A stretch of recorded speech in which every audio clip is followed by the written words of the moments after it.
नमस्कार दोस्तों, आज हम पढ़ रहे हैं नंबर सिस्टम, जो कि आप बिना पेन के हल कर सकते हैं शानदार ट्रिक के साथ। दोस्तों, इस तरह के सवाल RPF, SSC, CGL, NTPC, RRB, UPSC इनमें आते हैं।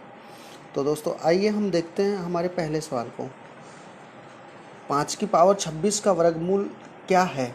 दोस्तों, ये सवाल बताने से पहले मैं आपको थोड़ा सा समझाना चाहता हूँ। दोस्तों, जैसे मैं यहाँ पे लिखूँ √16 का मान कितना है, तो आप बोलेंगे 4।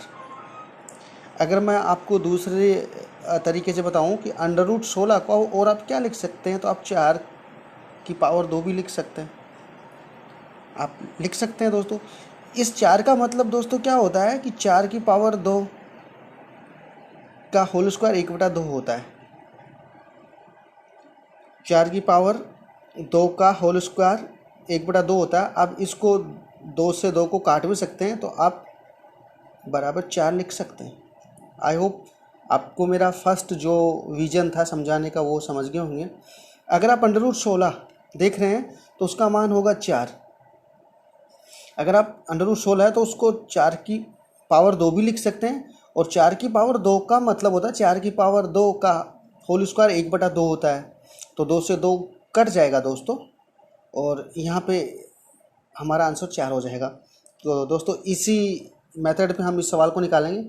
5 की पावर 26, अब इसको लिख सकते हैं दोस्तों 5 की पावर 26 का होल स्क्वायर 1/2। तो अब इसका वर्गमूल आसानी से आप निकाल देंगे, क्योंकि 2 से ये कट जाएगा। 2 एकम 2, 2 3 6, 5 की पावर 13, यही हमारा आंसर हो जाएगा। दोस्तों आपको समझ में आ रहा होगा। आई होप मेरे द्वारा बताए गए इस सवाल का ट्रिक एग्जाम में कैसे करेंगे वो आप समझ पा रहे होंगे। तो दोस्तों हमारा जो आंसर रहेगा 5 की घात 13 हो जाएगा। दोस्तों आप वीडियो अंत तक देखिए, आपको इस वीडियो में बहुत कुछ सीखने को मिलेगा दोस्तों। तो दोस्तों हमारे यहाँ पे आंसर क्या हो जाएगा, आंसर में देखेंगे 5 की पावर 13, हमारा सी यहाँ पे आंसर हो जाएगा। चलिए दोस्तों बढ़ते हैं हमारे नेक्स्ट क्वेश्चन की तरफ। दोस्तों हमारा क्वेश्चन है, एक हमारा 5 बार लिखा है, उसकी पावर 2 का मान क्या होगा? दोस्तों जब भी ऐसी संख्या आ जाए जो 11 से डिवाइड होती है, अगर उसका स्क्वायर पूछा जाता है तो आप संख्या गिनेंगे 1 2 3 4 5, तो सीधा लिख देंगे 1 2 3 4 5। अब ये हमारा बेस हो गया। अब इससे उल्टा लिख देंगे 5 तक, तो 5 4 3 2 1। जैसे 121 है जो 11 का स्क्वायर है। यहाँ पे हमने क्या क्या किया, देखा 1 और 2, तो हमने लिखा 1 और 2, फिर लिखा उल्टा 2 और 1। आपको समझ में आ रहा होगा दोस्तों। ये सिर्फ 11 से जो संख्या डिवाइड होती है उसी पे लागू होता है। अगर आप बोलेंगे दोस्तों 2 2 2 या 3 3 3 3, इन पे ये लागू नहीं होगा दोस्तों। तो ध्यान रखेंगे, हमारा आंसर यहाँ पे हो जाएगा 1 2 3 4 5 4 3 2 1। आई होप आपको ये समझ में आया होगा। दोस्तों बढ़ते हैं हमारे नेक्स्ट क्वेश्चन की तरफ।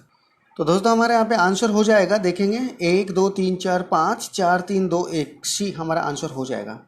देखिए हमारा नेक्स्ट सवाल, आइए देखते हैं दोस्तों। दोस्तों हमारा नेक्स्ट सवाल, यदि 1 माइनस एक्स, ये एक्स है दोस्तों, बटे में 529 बराबर 16/23 है, तो एक्स की वैल्यू क्या होगी? दोस्तों ये क्वेश्चन आपको एग्जाम पेपर उठा के देख लीजिए, बहुत बार ये क्वेश्चन आपको मिलेगा। इसको निकालने का सबसे बेस्ट अप्रोच मैं आपको बता रहा हूँ दोस्तों।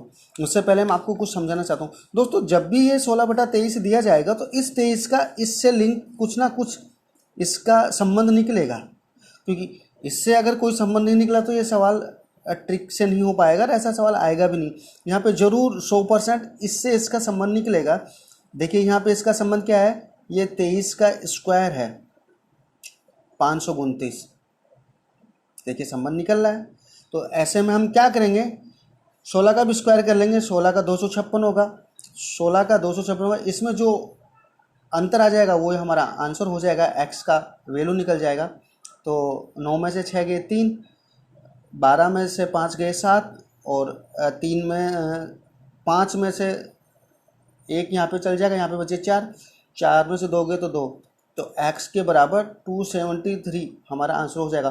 दोस्तों ऐसा सवाल मैं आपको फिर बता रहा हूँ, इस संख्या का इससे जो संबंध निकलेगा तभी आप ऐसे कर सकते हो,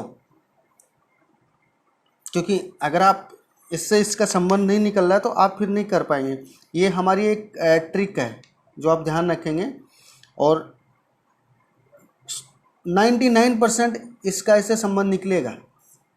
तो ध्यान रखिएगा, जब इस तरह का इससे संबंध निकले तो आप ये ट्रिक अप्लाई कर सकते हैं। आई होप मेरे द्वारा दी गई जानकारी आपको समझ में आ रही होगी। तो आइए दोस्तों देखते हैं हमारा नेक्स्ट सवाल। नेक्स्ट हमारा सवाल है 6 की पावर 10 इंटू 7 की पावर 17 इंटू 11 की पावर 27 के अभाज्य गुणनखंड की संख्या क्या होगी। दोस्तों इस सवाल को निकालने के लिए आपको देखना होगा, इनके टुकड़े करने होंगे। जैसे 6 का टुकड़ा हम करते हैं तो 2 3 6। अब आप यहाँ पे वो बोलेंगे कि 6 एकम 6 भी होता है। आपकी बात सही है, आप तो ऐसा नहीं करेंगे, क्योंकि ऐसा करेंगे तो आपका सवाल गलत हो जाएगा। ऐसी संख्या से डिवाइड करें जिसमें अंतर एक का ही रहे, मतलब एक का ही अंतर रहे, तो 2 3 6, क्योंकि यहाँ पे तो 5 का अंतर हो जाता है। तो आप दोस्तों ध्यान रखेंगे, 7 का कोई भी डिवाइड नहीं होता है, 7 एकम 7 ऐसा नहीं कर सकते, क्योंकि यहाँ पे 6 का अंतर है। तो यहाँ पे एक ही रख लेंगे, एक ही मान लेंगे। 11 का भी ऐसा नहीं करेंगे, 11 गुना 1 करेंगे, नहीं ऐसा नहीं करेंगे, क्योंकि यहाँ पे 10 का अंतर होता है, अंतर एक का ही होना चाहिए। तो यहाँ पे भी इसके नीचे 1 लिख लेंगे, इसके नीचे 1 लिख लेंगे। इस सवाल को निकालने के क्या करेंगे, यहाँ पे 2 डिजिट आई है, घात कितनी है 10, आप समझ रहे हैं। तो घात को इन दोनों संख्याओं से गुना कर देंगे, 20 हो जाएगा। यहाँ पे 1 है तो 1 की पावर 17 तो 17 रहेगी। यहाँ पे 11 है, 1 की पावर 27 तो इसका मान 27 रहेगा। इनको जोड़ेंगे, 20 प्लस 17 प्लस 27 तो 64 हमारा आंसर हो जाएगा। आई होप आपको ये समझ में आ रहा होगा। आपको ऐसा नहीं करना है, ध्यान रखेंगे, ना आपको ऐसा करना है ना आपको ऐसा करना। ध्यान रखिएगा, जब भी आप इसका डिवाइड करें तो अंतर एक ही होना चाहिए, जैसे 2 3 6। आई होप आप समझ पा रहे होंगे। तो बढ़ते हैं हमारे नेक्स्ट सवाल की तरफ। दोस्तों हमारा नेक्स्ट क्वेश्चन है, बहुत ही इंपॉर्टेंट है। सुरेश की आयु उसके पिता की आयु से आधी है। तो दोस्तों यहाँ पे उसका पिता हो जाएगा, यहाँ पे सुरेश हो जाएगा। उसके पिता से आधी है तो पिता की 2 हो जाएगी, तो सुरेश की 1 हो जाएगी। आगे क्या बोलता है दोस्तों, 20 वर्ष बाद। तो यहाँ 20 वर्ष बाद लिख लेंगे। 20 वर्ष बाद क्या होता है, 20 वर्ष बाद उसके पिता की आयु उसकी आयु से 1.5 गुनी होगी। उसके पिता की वर्तमान क्या होगी दोस्तों, 20 वर्ष बाद उसके फादर की आयु सुरेश से कितनी होगी, 1.5 गुना होगी। तो इस ये 1 है तो ये 1.5 हो गया दोस्तों। 1.5 का मतलब हो गया 3/2 अनुपात 1। 2 इधर चला जाएगा तो ये हो जाएगा 3/2। आई होप आप मेरी बात को समझ पा रहे होंगे। तो ये कह रहा है आयु 20 वर्ष बाद। 20 वर्ष बाद दोस्तों, 20 वर्ष बाद तो 2/1 थी, फिर हुआ 3/2। यहाँ पे अंतर रहता 1 का, तो 1 के बराबर 20 वर्ष यहाँ पे हमारा मान निकल के आया।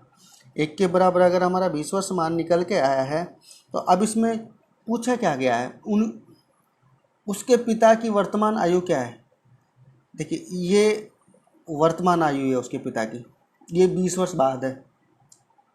अगर हमसे पूछे 20 वर्ष बाद, तो हम 20 से गुना कर देंगे, 60 हो जाएगी पिता की 60 वर्ष, और बेटे की हो जाएगी 40 वर्ष। लेकिन वर्तमान पूछा तो पिता की हो जाएगी 40 वर्ष और बेटे की हो जाएगी 20 वर्ष। आई होप आपको ये हमारा सवाल समझ में आया होगा दोस्तों। अगर फिर भी कोई डाउट हो तो आप मुझे कमेंट बॉक्स में कमेंट कर सकते हैं, कोई समस्या हो तो। दोस्तों आप मेरा वीडियो लाइक और शेयर बहुत कम कर रहे हैं, आपसे निवेदन है आप ज़्यादा से ज़्यादा लाइक और शेयर कीजिए, जिससे मैं आपके लिए और भी वीडियो अच्छे अच्छे बनाता रहूं। दोस्तों एक बार पुनः याद दिलाते हुए, आप मेरे वीडियो को लाइक शेयर सब्सक्राइब ज़रूर कीजिए। आप कम कर रहे हैं दोस्तों, तो कीजिए, जिससे मैं आपके लिए और भी ज़्यादा वीडियो बनाता रहूं। इसी के साथ दोस्तों, जय हिंद जय भारत।